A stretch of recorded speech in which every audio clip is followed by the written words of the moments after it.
It's not a coincidence that you're here tonight. It's not a coincidence that I'm here tonight. This is actually a little bit of a homecoming for me. I used to do youth ministry down in the Lafayette area since I've been around, except my Cajun people. And I'm so excited just to be here with you guys tonight to talk about what it means and what it looks like to be fearless and why we can be fearless. And I said this earlier that I'm from Chicago, and I work at a church down there, and when I was thinking about why I can be fearless or why I should be fearless or why I can try to overcome fear, I kept thinking about the most fearless people in my life, and that's my kids. They're praying for you. They're actually in Michigan right now with my in-laws watching this live. I just want to show you real quick. This is a picture of my family. I want you to know me. I want you to know some of the most inspiring people in my life. So this is my family.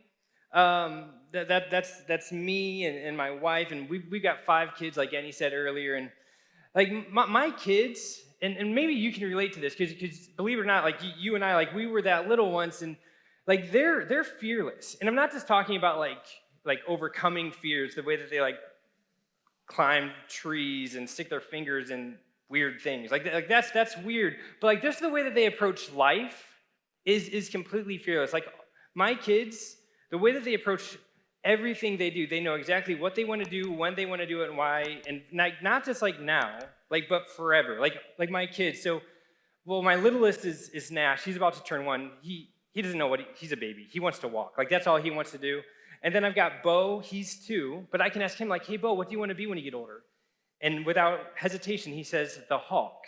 So he knows what's going on. And then Jude, the guy like on the furthest left, he's 4 now. He doesn't want to be in the picture, but that's fine. Like I asked him what he wants to be, and he's like, "I want to be a spy," which probably isn't going to work out because he can't keep secrets. But like every day, he's like, "I want to be a spy. I want to be a spy." And then there's Josie right in the middle, and she's honestly probably our most fearless kid. Her heart is just huge. And just a few weeks ago, she graduated preschool. Like it's a big deal to graduate preschool. They gathered the whole school, the whole class. All the parents were there. She got a little diploma, which I think was a little excessive because she can't even tie her shoes. But like she got a diploma, and in front of the whole school, the teacher asked her, like, "Hey, what do you want to be when you grow up?" And my fearless daughter, she looked out in front of I don't know how many hundreds of people, 100 people or whatever, and she said, "I want to work for the church like my dad." I know, and that's an awesome improvement because 6 months ago she wanted to be a squirrel. Like this is it's crazy how like amazing these kids are now. Like my 9-year-old Addie, like she's incredible. But when she was little, like the other ones, like 4 or 5, like she knew what she wanted to be. Like she wanted to be a teacher, and then she got a little older. It's like, well, like maybe I want to be a nurse. And then she gets older, her world's getting bigger. And she's not as sure anymore. And maybe you can relate to that. Actually, she just graduated past 3rd grade. So she's going into 4th grade. So I asked her just a few weeks ago, like, "Hey, do you know what you want to be, after college? Or what do you want to be?" And she looked at me, and she just said, "I just want to live my truth." And she walked away with the confidence of a Kardashian cutting a cucumber. Like, it was amazing. And I was stunned, as if I was watching a Kardashian try to cut a cucumber. Like, can I just talk about this for a second? Okay, if this is your favorite phrase, like living your truth, like that's awesome. I don't want to like come too hard on that phrase, because it's a good phrase. I get why. Like, I don't know where she heard it. She's 9, maybe on the playground, maybe on YouTube. But there's that phrase. It says a lot without really saying anything. I mean, do you guys like that phrase? Do you have it tattooed on your body anywhere? Maybe this is like your favorite thing to say. And I get it, because it sounds good and it feels good. And you can say it to someone and it's encouraging, but you don't take away their choice to make whatever decisions or life choices they want. Like, it's not a bad thing to say. But sometimes I think when we use that as our mantra for everything, I think it can be dangerous. And this is... Hearing my daughter say it just made me realize, like, man, like this is where you are, that you want to live your truth, more power to you. But can I just point out 2 things about it that I think you need to know if you're going to hold on to that? Because if you're going to live your truth, like, you need to know who you are. Like that should be a given, and that's maybe harder than it actually sounds. Like, if you want to live your truth, then you have to really know who you really are. And that, for me, is actually like one of my deepest fears. Something else you need to know about me is that I'm a twin, like an identical twin. Like Annie said that him and I look alike. I have much higher standards than Annie does because my whole life I've just been one of the twins. Like man, I mean, I can't tell you how many pranks my brother and I pulled growing up. Like even myself, like when I look back at pictures, up until about the age of 10, I can't tell the difference between me and my brother. So my biggest fear is that I'm actually not Nick. Okay? Like that is like, this scenario is very real, that there's this, I have nightmares about this, that there is a scenario in my head where my dad, and it's always my dad is at home with these two twin boys, and he just turns around to grab our pajamas, and he looks back, and he's like, oh, crap. And he's just like, this one shall be Nick. And then I'm really, like, I don't know. Like, that could very well happen. I have 5 kids. I call them the wrong name all the time. They don't even look alike. Like, you guys probably don't understand that because you're just singlets, but like, for me as a twin, like, it's a real big deal for me to know who I am and not to be compared to other people. But you don't have to worry about being mistaken probably for someone else all the time. But I do think that when we're trying to figure out who we really are, we can get hyper-focused on the things that we do well, and that something that is just meant to be part of us becomes all of us. Like maybe you see yourself as an athlete, or you're an artist, or you're so-and-so's boyfriend or girlfriend, and that's everything to you, and those are good things, but that's not all of you. Because what happens when that part of you ceases to be a part of you?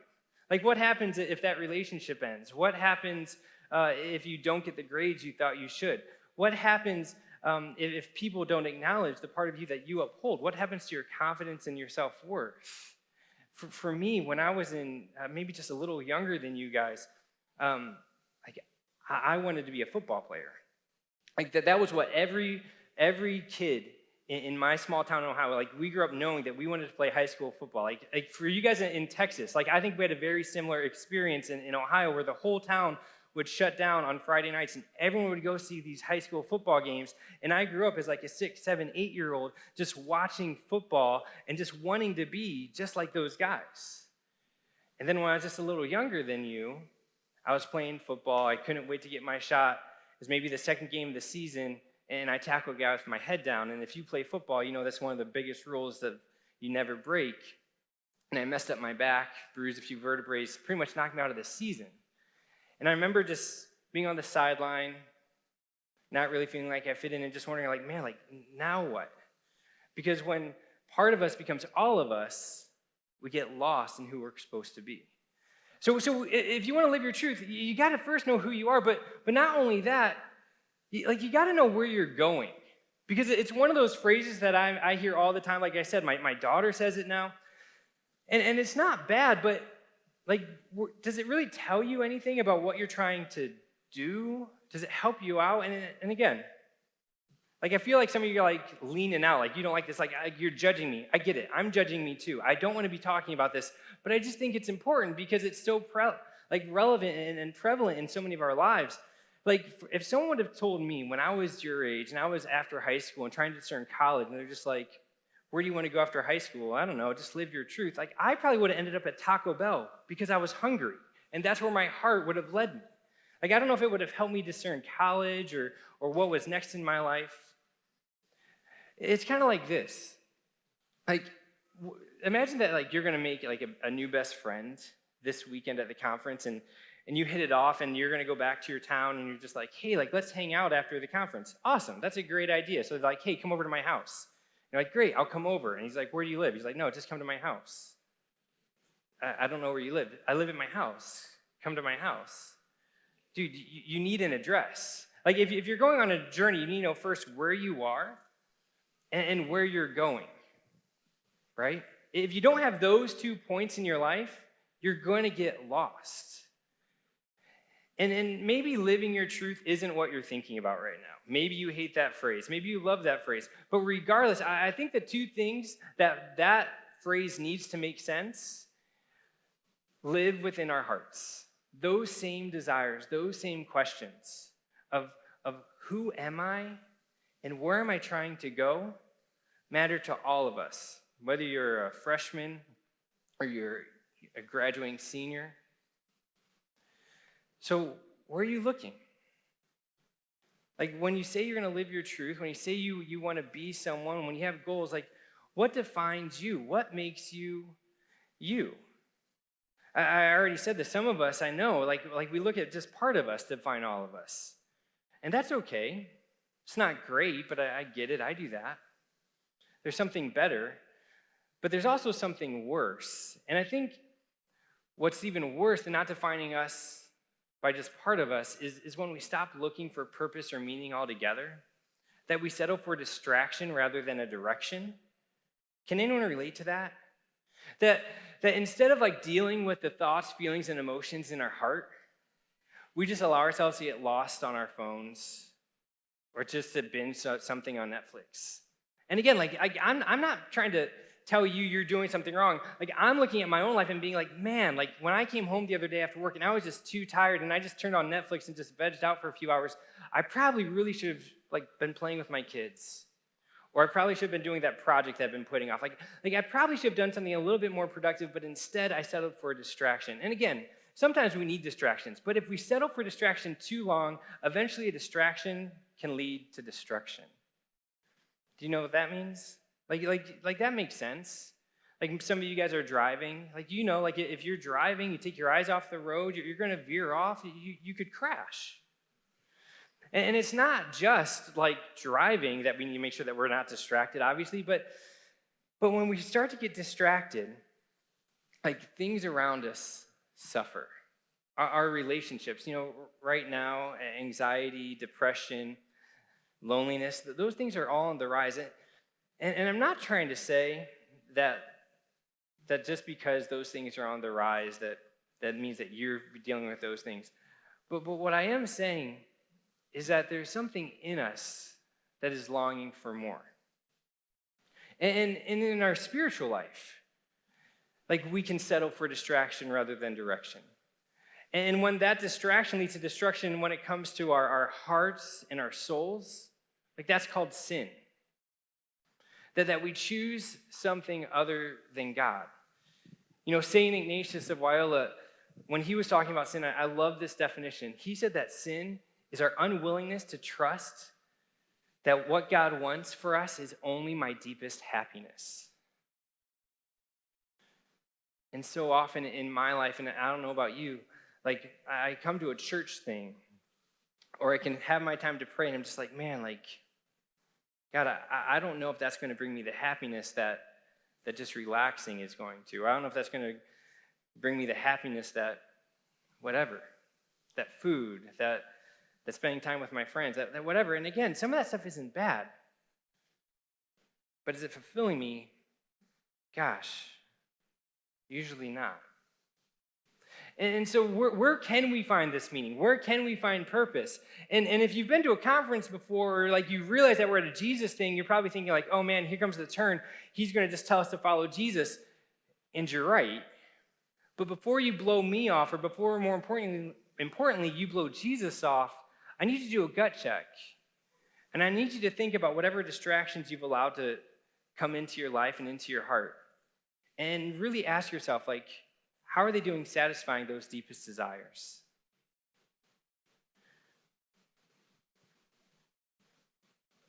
You see, because you and I, like we were created with a purpose. We were created for meaning, for love, for life.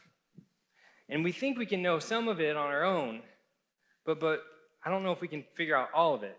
I need a volunteer. Come on up here. What's your name? Sarah. This is Sarah. Everyone give Sarah a round of applause. All right. Sarah doesn't have a mic, so I'm just going to talk for her. I mean, you talk. They'll figure it out. Okay. Sarah, I'm going to ask you a few questions. Okay. What am I holding in my hands? A cake? It's a cake. Give her a round of applause. She's very smart. Okay. What kind of frosting is on this cake? Buttercream? Vanilla buttercream? We'll also accept white. Okay, that's good. Okay, so, now Now, there's a few things about this cake that you can tell just by looking at it, right? You can tell it's cake. You can tell that it has white buttercream frosting, okay? But only the person who made it, which is in this case me, I put this label and this Walmart sign on it just to distract people. Only the creator can tell you why or whose this is. So I want you to try. Why do I have this cake? For the demonstration. For the demonstration. That's part of it. There's more. There's more. I actually want to give this to you. Enjoy small group. You're going to enjoy that later, okay? Have a seat. Go down. Thank you so much. Okay. Look, here's the thing. This is a little silly. But only the creator can tell you why and can tell you who, right? Like I had that cake purchased today. Like I knew why I needed it. I knew that I wanted to give it to someone. Like you can look at your life and you can be like, man, like this is what I want. But why do you want it? And who you are. More importantly, like whose you are. Like where do you find those answers? You know, in the book of Genesis, at the very beginning of the Bible, Jesus says God created the world in 7 days, that God created man in his image and his likeness. Like he knows you. And if he created you, then he has a purpose for you. Do you know that purpose? Your purpose, if you want to know your purpose, you can find it in God's plan. If you don't know your purpose and you want to know purpose, then you need to start looking for God's plan in your life. You know, there's this prophet in the Old Testament. His name's Jeremiah. He's actually sometimes called the prophet of doom, which I think is an awesome name. But he's a prophet. He's the prophet of doom because everything in the Israelites and the chosen people's lives, it was just chaos. The holy city of Jerusalem was destroyed. People were in exile. He was there trying to pick up the pieces, and he didn't have a lot of good things to say because people were messing up left and right, and he was trying to get everything fixed. And I read the book of Jeremiah, and I can relate to that because so often my life is chaos. The way that my kids have me running around, the stress of work, the stress of family, the craziness in the world.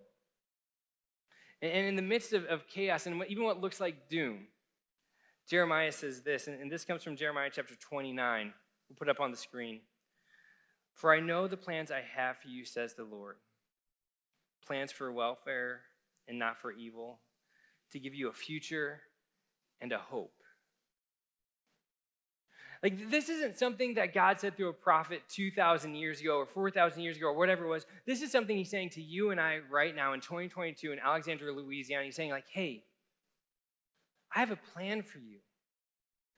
This is not coincidence. This is not happenstance. You are not here by chance. God has something for you right now. And he wants to reveal your purpose within his plan. That desire in your heart,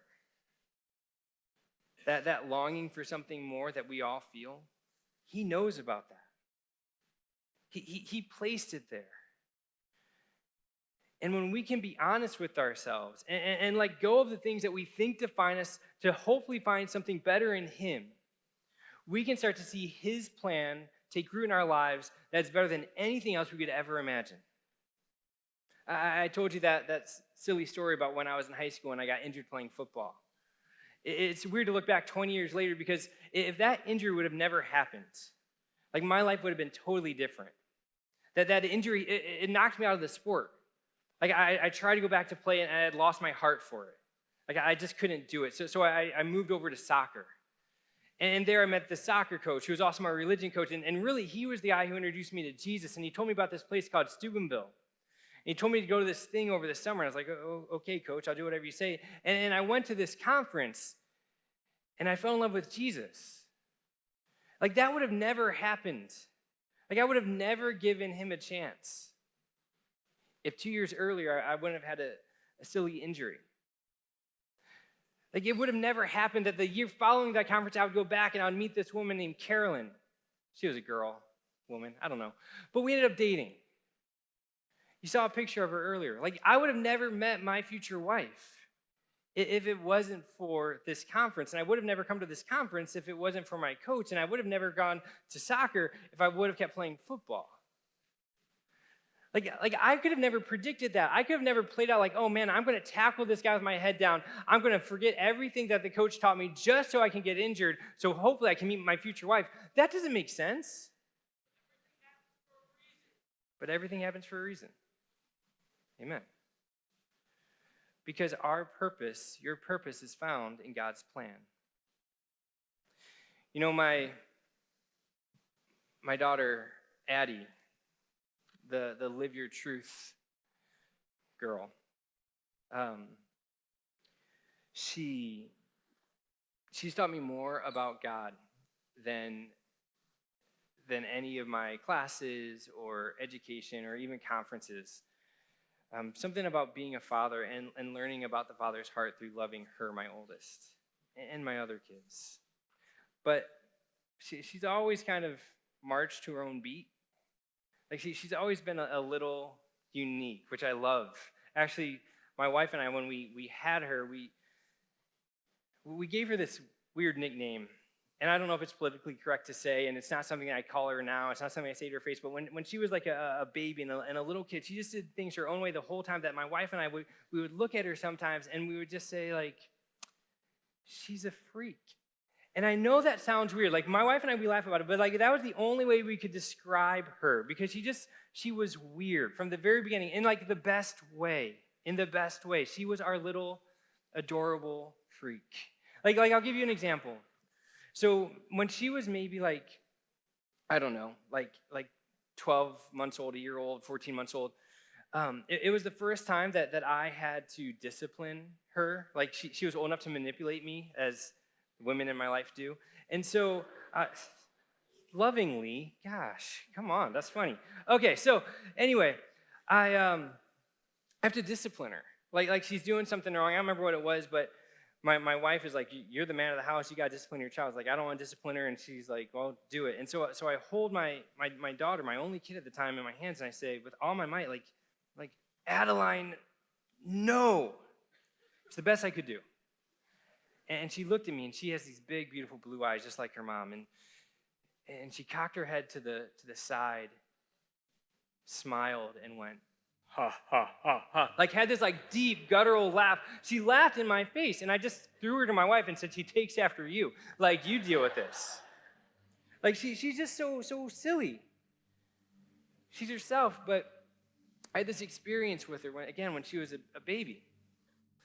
And my wife, she was a nurse, and she was working night shift, so it was just me and Adeline at the house, and I had done the whole nighttime routine, and I put her in the crib, and she was maybe like 9-10 months at this time, and I know you guys aren't parents, so but you'll figure this out when you have kids, is that when you're a mom or you're a dad, you're going to find out very quickly that there is a difference when your child cries of when they're hungry or when they're wet or when they're hurting.